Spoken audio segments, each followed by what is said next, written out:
गर्मी, बारिश, बर्फ सब कुछ देख लिया और रास्ते पे हजारों लोगों से बात हुई। यात्रा के अंदर से, भीड़ से एक बहुत अच्छा सुंदर नारा आया, नफरत के बाजार में मोहब्बत की दुकान खोलनी है। क्योंकि ये देश नफरत का नहीं है, हिंसा का नहीं है, मोहब्बत का देश है। मगर बीजेपी, आरएसएस के लोग जहां भी जाते हैं भाई को भाई से लड़ा देते हैं, नफरत फैला देते हैं। तो विचारधारा की लड़ाई है। पहली यात्रा में बहुत सारे लोग आए, पैदल चले, गुजरात के लोग हमसे कहते हैं, देखे आपने यात्रा की मगर गुजरात तो आए नहीं, केम छो तो नहीं बोला आपने। मणिपुर के लोगों ने कहा, उड़ीसा के लोगों ने कहा कि आपने साउथ से नॉर्थ कर दी, ईस्ट से वेस्ट करनी चाहिए। तो हमने बात मान ली। आज मैं आपके सामने यहां हाजिर हूं।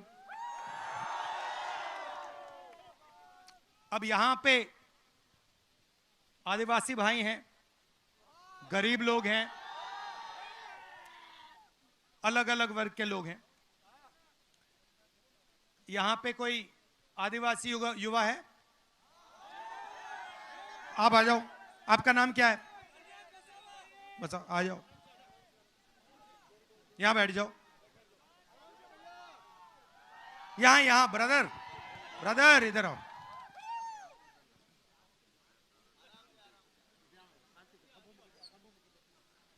उस पे हाँ। तो मुझे बताओ, देश में आदिवासियों की कितनी आबादी है? सर आदिवासी हिंदुस्तान में आदिवासी कितने? सर ज्यादा है और मूल निवासी है। आदिवासी के लिए आपने सर बोला जल, जंगल और जमीन। नहीं भाई, सवाल का जवाब दो। ये उल्टा सीधा नहीं, सवाल का जवाब दो। सवाल क्लियर है। हिंदुस्तान में आदिवासियों की कितनी आबादी? अगर नहीं जानते क्या तो नहीं जानता। नहीं सर, 30% तो है। 30% नहीं है। आदिवासी हिंदुस्तान में 8% है। ठीक है, ये आप नंबर याद रखो। तो 8% अगर आपकी आबादी है तो कम से कम कितनी हिस्सेदारी होनी चाहिए? 8% है तो हमारी सर संविधान के हिसाब से 8% तो बनती है। तो कम से कम, अगर आप कम से कम करें तो अगर आपकी आबादी 8% है तो आपकी भागीदारी भी 8% होनी चाहिए। सही गलत? ये एम्बुलेंस है क्या भैया? एम्बुलेंस है, इसको निकलवा दो।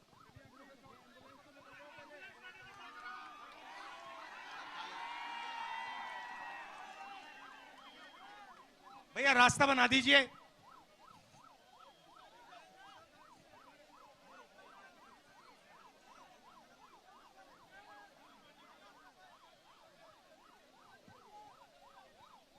तो आपकी भागीदारी 8%। अच्छा, पिछड़े कितने हैं हिंदुस्तान में? पिछड़े लोग कितने हैं? 50%।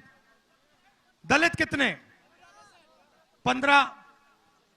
माइनॉरिटी कितने? 15। गरीब जनरल कास्ट के कितने लोग? 5%। तो सब जोड़ो तो 90% हो जाता है। ठीक है, मगर अभी मैं आदिवासियों की बात करता हूं। हिंदुस्तान की सबसे बड़ी कंपनियों की लिस्ट निकालो। 200 सबसे बड़ी कंपनियां जो हिंदुस्तान के धन को कंट्रोल करती हैं। नाम आपने सुने होंगे। पहले नंबर पे कौन है? अदानी। दूसरे नंबर पे कौन है? आप जानते हो, नाम जानते हो? 200 हैं। उनकी मालिकों के लिस्ट में आदिवासियों के कितने नाम? एक नाम है, एक नाम नहीं है। मीडिया में, मीडिया की कंपनी में, मीडिया के बड़े बड़े जो रिपोर्टर हैं उनके लिस्ट में आदिवासी कितने? कभी देखा आपने टीवी पे? पिछड़े वर्ग का कोई देखा? आदिवासी का ही देखा? दलित देखा? तो 200 सबसे बड़ी कंपनियों में 90% का कोई आदमी नहीं, मीडिया में 90% का कोई आदमी नहीं। सही?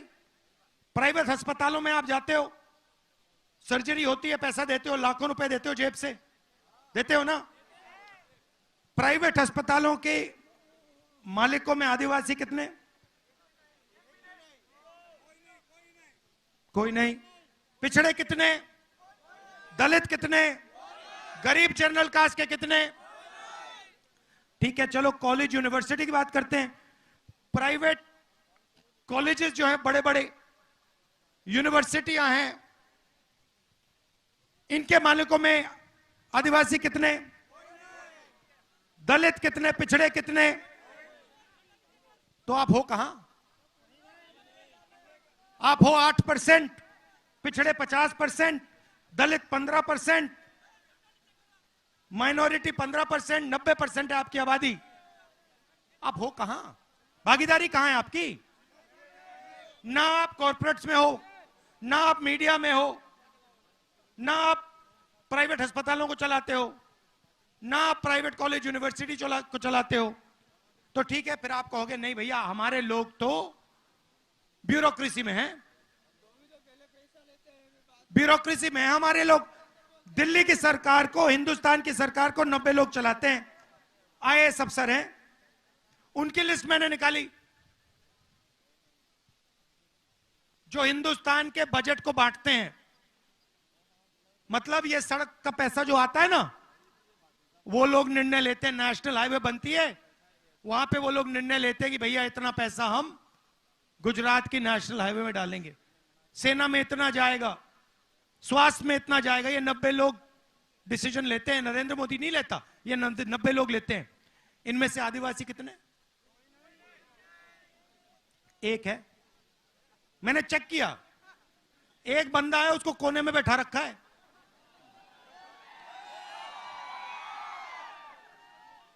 और अगर हिंदुस्तान की सरकार 100 रुपए खर्च करती है बजट में, तो आदिवासी वर्ग का अफसर कितने रुपए का भागीदार है? बताओ कितने का?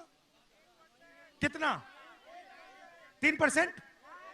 1% नहीं, 8 नहीं, 100 रुपए अगर खर्च होते हैं तो आदिवासी ऑफिसर 10 पैसे खर्च करता है।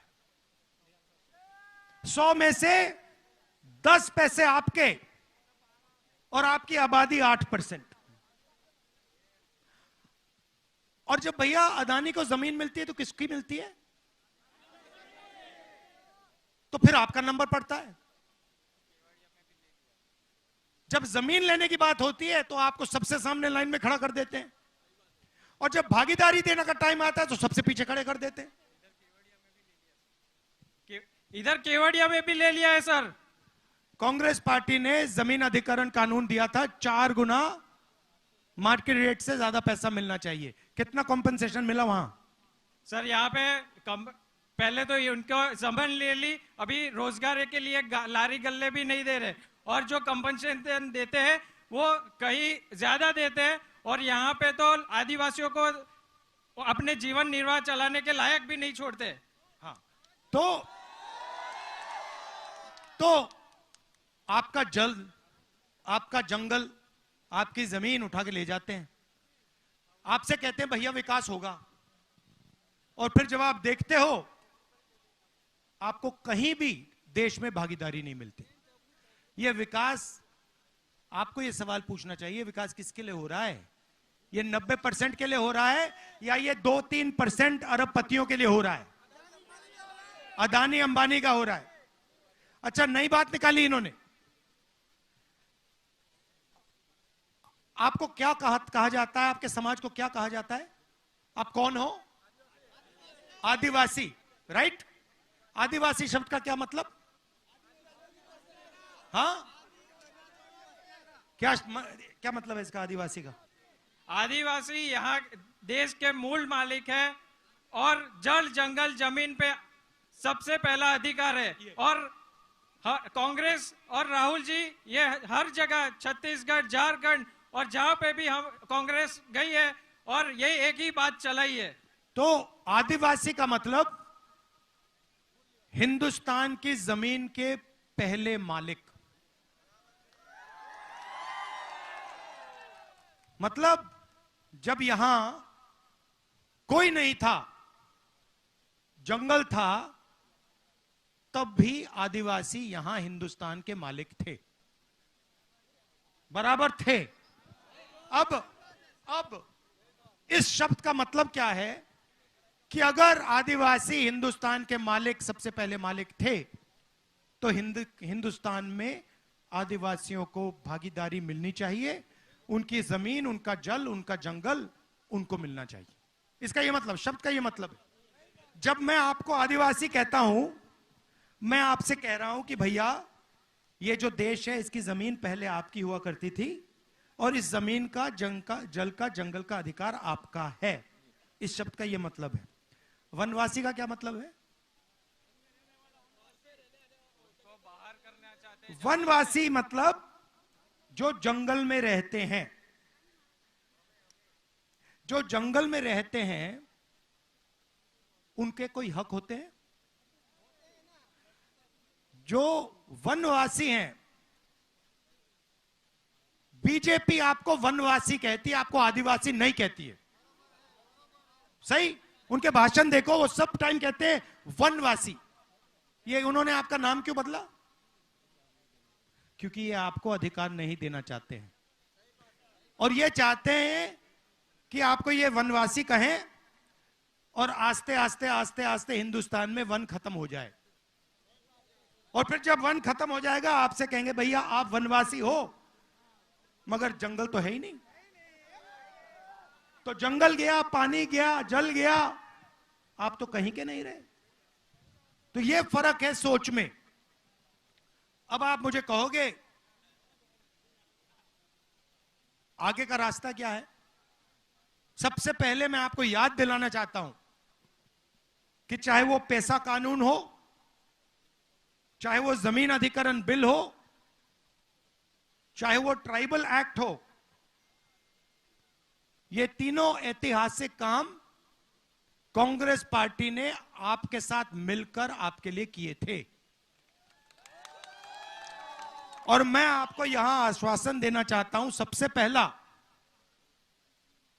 कि आप आदिवासी हो, आप वनवासी नहीं हो और आपका जो हक है जल का, जमीन का, जंगल का, वो आपका है और कांग्रेस पार्टी वो आपको दिलवाएगी। और जो हमने जमीन अधिग्रहण बिल का कानून लागू किया था, फॉरेस्ट राइट एक्ट लागू किया था, उसको हम फिर से ठीक से इंप्लीमेंट करेंगे और जो आपको जमीन मिलनी चाहिए, जो आपका हक है, वो हम आपके हवाले करवा देंगे। अब दूसरा मामला,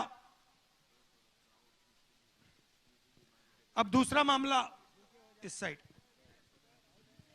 भैया बैठ जाइए, नीचे नीचे बैठ जाइए। दूसरा मामला भागीदारी का। सबसे पहला कदम, नहीं बैठो रहो, बैठो। सबसे पहला कदम, बैठो पूरा। सबसे पहला कदम, ये 90% हैं कौन जिनको देश में भागीदारी नहीं दी जा रही है? ये हैं कितने और ये हैं कौन? आपको कभी चोट लगी है? हाथ में, पैर में कभी चोट लगी? लगी थी, लगी है। अस्पताल गए? गया हूं। डॉक्टर ने आपसे कहा कि भैया चोट लगी तो एक्सरे करते हैं? जी। एक्सरे क्यों कराया जाता है? अंदर की जख्म जानने के लिए। तो ये तो सबको मालूम है कि हिंदुस्तान में गरीबों के दिल के अंदर जख्म है, राइट? सब जानते हैं कि अदानी का 16 लाख करोड़ रुपया, अदानी अंबानी जैसे लोगों का 16 लाख करोड़ रुपया कर्जा माफ हो जाता है, किसान का कर्जा माफ नहीं होता, आदिवासी का नहीं होता, सब जानते हैं। मगर डेटा का जमाना है, 21वीं सदी है, किसी को यह नहीं मालूम कि चोट कैसी लग रही है, कितनी लग रही है और किसको लग रही है। मैंने इनसे पूछा, आदिवासी युवा है, इंटेलिजेंट लड़का है, मैंने इनसे पूछा भैया देश में आदिवासी कितने? जवाब नहीं दे पाए। और नहीं, आपकी गलती नहीं है, आपकी गलती नहीं, बताया नहीं जाता, वो आपको बताना नहीं चाहते कि आप कितने हो। पिछड़ों को, दलितों को, आदिवासियों को बताना नहीं चाहते, नहीं तो प्रॉब्लम हो जाएगा उनका। डरते हैं, किस चीज से डरते हैं? गिनती से डरते हैं, जाति जनगणना से डरते हैं। जाति जनगणना से क्या होगा? सबको पता लग जाएगा भैया आदिवासी कितने, दलित कितने, पिछड़े कितने, जनरल कास्ट के कितने। उसके बाद, एक सेकंड भैया, जाति जनगणना के 2 कदम हैं। पहला कदम सब जातियों की गिनती, और दूसरा कदम इकोनॉमिक सर्वे, इकोनॉमिक और फाइनेंशियल सर्वे। मतलब ये आदिवासी वर्ग है, हिंदुस्तान की सब संस्थाओं में आदिवासियों की कितनी भागीदारी है। यहां पे ये जो सड़कें बन रही हैं, आप जानते हो कि गुजरात में 30 कॉन्ट्रैक्टर हैं। क्या कहते हैं उनको? ट्रिपल ए, क्या कहते हैं उनको? Double A class. उनके जेब में आपके जीएसटी का पैसा जाता है। यह सड़क किसने बनाई आप जानते हो? नहीं, आपके जीएसटी ने बनाई है। आपके जेब में से पैसा निकालकर 30 कॉन्ट्रैक्टर को दिया गया है। 30 कॉन्ट्रैक्टर में से आपको एक दलित, एक पिछड़ा, एक आदिवासी नहीं मिल सकता। लिस्ट निकाल के देख लो, नहीं मिलेगा। आपका पैसा है, आपके जेब से जा रहा है। ये आपने चश्मे पहने हुए, हीरो लग रहे हो बॉलीवुड के। ये आपने चश्मे कितने के खरीदे? 600 के ना? नाम क्या आपका? रोहित जी, आपने 600 रुपए के खरीदे ना? ये चश्मे दिखाना जरा मुझे।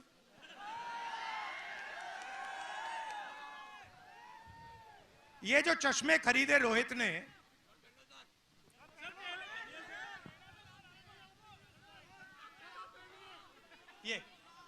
ये जो खरीदे, ये 600 रुपए के खरीदे। इसमें जीएसटी कितनी लगी आपकी? 28%। अच्छा, अगर यही चश्मा अदानी खरीदता तो उसके कितने लगते? 28। जितना आपने जीएसटी में पैसा दिया उतना अदानी देता है। आपकी आमदनी कितनी है? आपकी आमदनी 50,000 मंथली, उसकी कितनी है? गिनती के बाहर है। तो जिसकी आमदनी गिनती के बाहर है और आपकी 50,000 रुपए है, दोनों एक जैसा जीएसटी क्यों दे रहे? वाह, बात समझ आई? आपके जेब से चोरी हो रही है। किसके जेब से? 90% के जेब से, किसान के जेब से, मजदूर के जेब से, आदिवासी, दलित, पिछड़े, इन लोगों के जेब से। पैसा जाता कहां है? वही 5-10% के लोगों के जेब में। उसको विकास कहते हैं। बीजेपी उसको विकास कहती है। भैया तुम्हारी जेब से जीएसटी का पैसा निकालेंगे, अदानी के जेब में डालेंगे, इसको हम विकास कहते हैं। यह विकास नहीं है, इसको चोरी कहा जाता है। विकास का मतलब इन संस्थाओं में 90% की भागीदारी। तो जाति जनगणना और इकोनॉमिक सर्वे के बाद पता लग जाएगा, पूरे गुजरात को पता लग जाएगा कि सड़कों का जो पैसा जा रहा है उसमें 1 रुपया ना आदिवासी को जाता है, ना दलित को जाता है, ना पिछड़ों को जाता है, ना किसी को जाता है। आप फसल बीमा योजना देखो, मैंने आंकड़े निकाल रखे हैं। फसल बीमा योजना का 35,000 करोड़ रुपए साल का लगता है। 10,000 करोड़ रुपया स्टेट की सरकार देती है। सुनो सुनो, अभी उसकी भी बात करूंगा। फसल बीमा योजना का पैसा कहां जाता है जानते हो? 16 कंपनियों के पास। 16 कंपनियों की लिस्ट निकालो, उसमें आपको एक दलित नहीं मिलेगा, एक आदिवासी नहीं मिलेगा, एक पिछड़ा नहीं मिलेगा। आप पैसा भरते हो, उनके बैंक अकाउंट में जाता है, खेत में नुकसान होता है, आपसे कहते भैया आपको तो पैसा ही नहीं देंगे। बराबर है ना? तो जाति जनगणना से यह सब पता लग जाएगा कि हिंदुस्तान का धन कैसे बटा है, किसके हाथों में है, कहां जा रहा है, कितने पिछड़े वर्ग के लोग हैं, कितने दलित, कितने आदिवासी, ब्यूरोक्रेसी में कितने हैं, बड़ी बड़ी कंपनियों में कितने हैं, मीडिया में कितने हैं, सब पता लग जाएगा। और यह हिंदुस्तान के लिए क्रांतिकारी कदम होगा। देखिए 70 साल पहले आजादी मिली, सही? आजादी में निर्णय लिया गया कि सबकी अब एक साथ प्रगति होगी। अब मैं सिर्फ यह कह रहा हूं कि 70 साल हो गए, अब एक एक्सरे कर लेते हैं, पता लगा लेते हैं कि भैया भागीदारी आज तक किसकी है, धन किसके हाथों में है, आदिवासियों के हाथों में है, कितना है, बड़ी बड़ी संस्थाओं में कौन लोग बैठे हैं, आदिवासी बैठे हैं, दलित बैठे हैं, कौन बैठे हैं। दूध का दूध, पानी का पानी हो जाएगा। आपको पता लग जाएगा कि हमारा यहां पे 24 घंटा बेवकूफ बनाया जा रहा है, डेटा मिल जाएगा। उसके बाद हिंदुस्तान की सच्ची राजनीति शुरू हो सकती है। यह हम करना चाहते हैं। पहला कदम हमने अपने मैनिफेस्टो में लिखा है, जाति जनगणना, और ये जो 50% का रिजर्वेशन है, ये जो लिमिट डाल रखी है, इस लिमिट को हम हटा देंगे। समझ में आई बात? इसमें आदिवासियों को, दलितों को, पिछड़ों को, छोटे पिछड़े वर्ग लोगों को सबको फायदा होगा। बीजेपी कहती है किसानों को हम एमएसपी नहीं दे सकते। एमएसपी मतलब मिनिमम सपोर्ट प्राइस, कम से कम दाम। मोदी जी की सरकार किसानों को हाईवे पे रोकती है, कील ठोक के दीवार बनाकर। सही बात है। वो क्या चाहते हैं? सिर्फ एमएसपी चाहते हैं। उन्होंने कहा देखिए, आप सब लोगों को सही दाम दिलवाते हो, दुकान में कोई कुछ बेचता है उसको सही दाम मिलता है। चिप्स का पैकेट कितने का होता है? छोटा वाला, हाँ, 5 रुपए का, 10 रुपए का। उसमें कितने आलू होते हैं? 4 आलू कितने होते हैं उसमें? मैंने कल शक्ति सिंह जी से पूछा, चिप्स का पैकेट दिखा के पूछा, उसमें आधा आलू होता है। आधा आलू दुकान में 10 रुपए का बिकता है, मगर जब किसान बेचता है तो आधा आलू कितने का बिकता है? तो किसान बस ये कह रहा है कि भैया हमें भी आलू के चिप्स का थोड़ा सा धन, थोड़ा सा पैसा दे दो। आप पूरा का पूरा फायदा दूसरे लोगों को दे रहे हो। आलू के चिप्स का पैकेट 10 रुपए का होता है। आलू हमने उगाया है, हमें 10 रुपए के 5 रुपए मत दीजिए, 2 रुपए तो दे दीजिए, 3 रुपए तो दे दीजिए, ये कह रहा है वो। और मोदी जी कहते नहीं, 10 रुपए के पैकेट में तुम्हें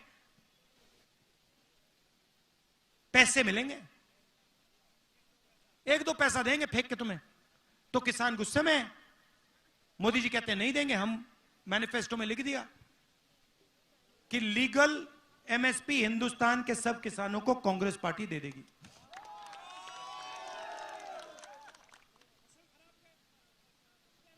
बोलो बोलो भैया, खुल के बोलो, ये बीजेपी की मीटिंग नहीं है, ये कांग्रेस वालों की है। हाँ,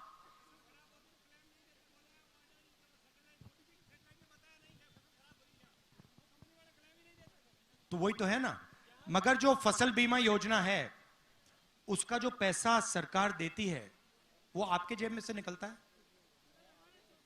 अच्छा आप बताओ, हाँ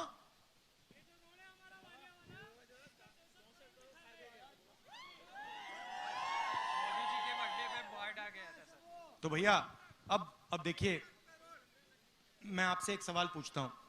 ये देखिए मीडिया वाले खड़े हुए हैं यहां पे, देखिए उनकी ओर देखिए जरा। नमस्कार, कैसे हैं आप लोग? हेलो, मुझे एक बात बताओ, ये जो हैं ये इन्होंने आदिवासियों की जमीन के बारे में कभी बोला टीवी पे? कभी इन्होंने किसान के बारे में बोला है टीवी पे? मजदूर का चेहरा कभी दिखाते हैं? क्यों नहीं? अदानी मीडिया, मोदी मीडिया,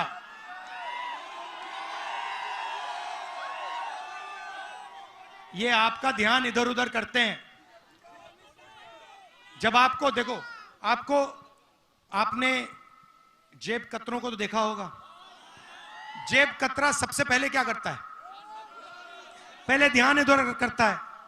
देखो, पहले कहता है भैया उधर देखो, उधर देखो भैया, ओ उधर देखो। वो प्रधानमंत्री का काम है। भाई और बहनों, उधर देखो, थाली बजाओ, इधर फोन चलाओ, वो देखो भैया, उस साइड देखो। आप लोग इधर उधर देखते रहते हो, आप देखते रहते हो। सच्चाई है। जैसे मोदी जी कहते भैया मैं समुद्र के नीचे जा रहा हूं, आप लोग टीवी ऑन करके देखते हो, भैया ये समुद्र के नीचे चला गया। फिर वो क्या कहते हैं, वो क्या था वो चुनाव के समय, वो सी प्लेन पर चढ़ जाता है। फिर आप देखते हो भैया मोदी जी सी प्लेन पे जा रहे हैं। तो आपका ध्यान इधर उधर करता है। पीछे से दूसरा आता है, पीछे से अदानी जी आते हैं, ऐसे आते हैं और ये कर जाते हैं। और दूसरी साइड अमित शाह डंडा लिए खड़ा रहता है कि कोई डिस्टर्ब करेगा तो मैं मारता हूं। ये है गुजरात मॉडल, यही है गुजरात मॉडल। ये यहां शुरू हुआ था और अब ये पूरे देश में फैला दिया इन्होंने। तो इसको रोका भी यही जाएगा। और कौन रोकेंगे? आप लोग रोकोगे, गरीब लोग रोकेंगे, किसान, दलित, आदिवासी, पिछड़े, ये लोग रोकेंगे। सही बात है। और ये रुकेगा, देख लेना। मगर ये मत भूलिए, जाति जनगणना क्रांतिकारी कदम है, ये आपको छोड़ना नहीं है। ये छोड़ना नहीं है आपको, ये आपको आपका ये दरवाजा खोल देगा, दीवार तोड़ देगा। ये भूलिए मत मेरी बात। मेरा लक्ष्य है कि हिंदुस्तान का जो धन है, जो संस्थाएं हैं, उनमें हिंदुस्तान के सब लोगों को भागीदारी मिले। चाहे वो शिक्षा हो, स्वास्थ्य हो, बड़ी बड़ी कंपनियां हो, मीडिया हो। मेरी सोच है कि सब लोगों की भागीदारी होनी चाहिए, सब लोगों को जगह मिलनी चाहिए। और पहला कदम, क्रांतिकारी कदम जाति जनगणना है, फाइनेंशियल सर्वे है, इकोनॉमिक सर्वे है, भूलना नहीं है। एक बात अगर आप इस भाषण से अपने दिमाग में रखो तो यह है, जाति जनगणना को छोड़ना नहीं है, ठीक है। अब आखिरी बात बोलना चाहता हूं, कहां है? अच्छा, यहां पे ऐसे युवा हैं जो पहले आर्मी में जाना चाहते थे, कोई है यहां पे? ये देखो हाथ उठ गए, कहां है? क्या है ये? आप आर्मी मैन हो? अभी आर्मी में हो? भैया फंस जाओगे, निकाल देंगे तुम्हें। क्या नाम है आपका? आ जाओ आ जाओ, मैं तो सबसे बात कर लेता हूं।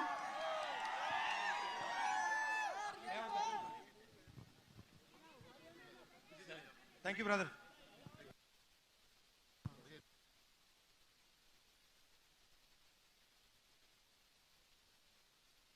यादव जी,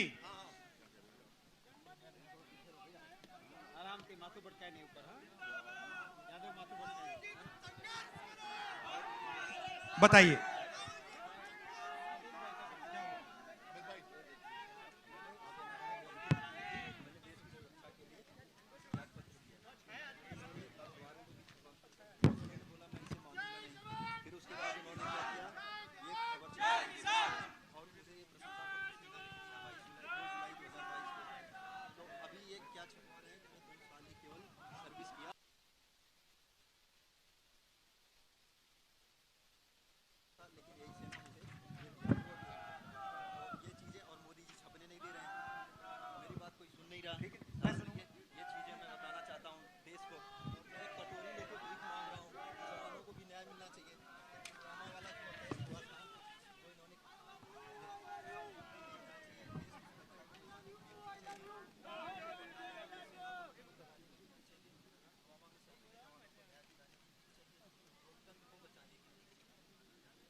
अच्छा एक बात बताओ, ये तो मैं सब आपसे अब देखूंगा, आपसे बात करूंगा मैं आपसे। आप आर्मी को थे, आर्मी के थे, ये अभी आर्मी में नहीं है, तो मैं आपसे पूछना चाहता हूं,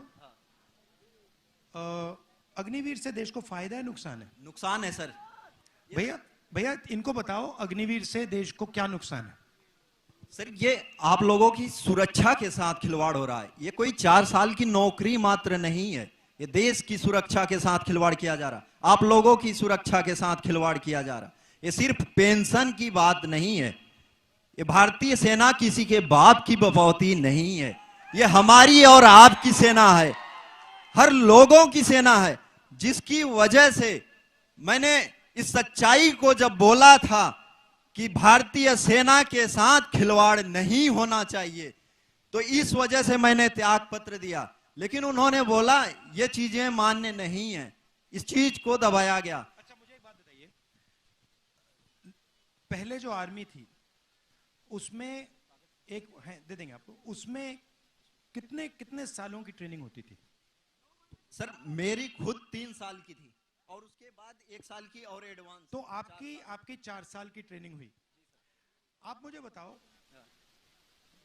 जो अग्निवीर को 6 महीने की ट्रेनिंग दी जाएगी, उससे काम बन जाएगा? सर वो भी ट्रेनिंग प्रॉपर नहीं हो पा रही, उससे कहीं काम नहीं बनने वाला, वो सेना को बिल्कुल कमजोर किया जा रहा है।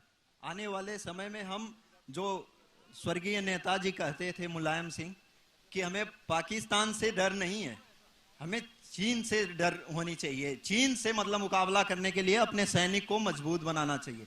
लेकिन ये लोग अभी हमें ऐसा कमजोर कर देंगे कि आने वाले समय में पाकिस्तान से भी मुकाबला करने में सोचना पड़ेगा, अगर ऐसी व्यवस्था लाई गई तो देखिए, पहले क्या था, पहले लाखों युवा सुबह उठ के 5 बजे 2-3 घंटे दौड़ते थे, पुलअप्स करते थे, पुशअप करते थे, वर्जिश करते थे आर्मी में जाने के लिए। उनके दिल में देशभक्ति थी, वो जाते थे। सेना बहुत सारे लोगों को नहीं लेती थी, चुनकर लोगों को लेती थी। मगर जब एक व्यक्ति सेना में जाता था तो उसको सेना 2-3 गारंटी देती थी। पहली गारंटी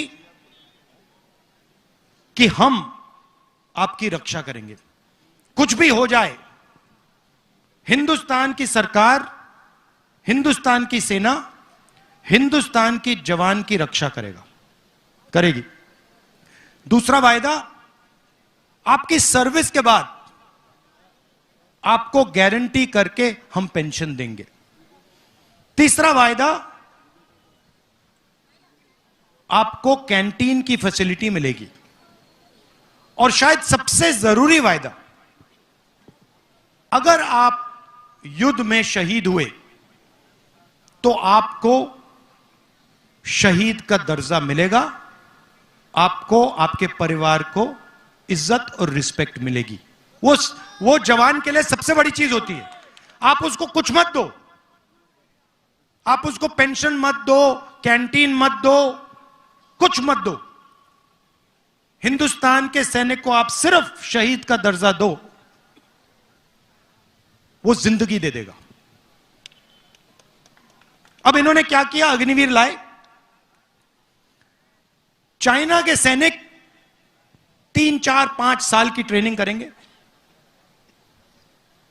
उनको पेंशन मिलेगी, उनको कैंटीन मिलेगी, उनको बाद में रोजगार मिलेगा। और हमारी साइड जो लड़ेगा उसको 6 महीने की ट्रेनिंग मिलेगी और उसको कहा जाएगा कि भैया देखो, आप अग्निवीर हो, आपके साथ ये लड़ रहा है, ये अग्निवीर नहीं है। अगर आप शहीद हो गए तो आपको ना पेंशन मिलेगी, ना शहीद का दर्जा मिलेगा। और आपके साथ ये जो लड़ रहा है, अगर ये शहीद हो गया तो इसको हम पेंशन देंगे, इसकी हम रक्षा करेंगे, इसको शहीद का दर्जा मिलेगा। मतलब इन्होंने हिंदुस्तान में पहली बार 2 तरीके के शहीद बना दिए। एक जिसको शहीद दर्जा मिलेगा और दूसरा जिसको रिस्पेक्ट, आदर, शहीद का दर्जा नहीं मिलेगा।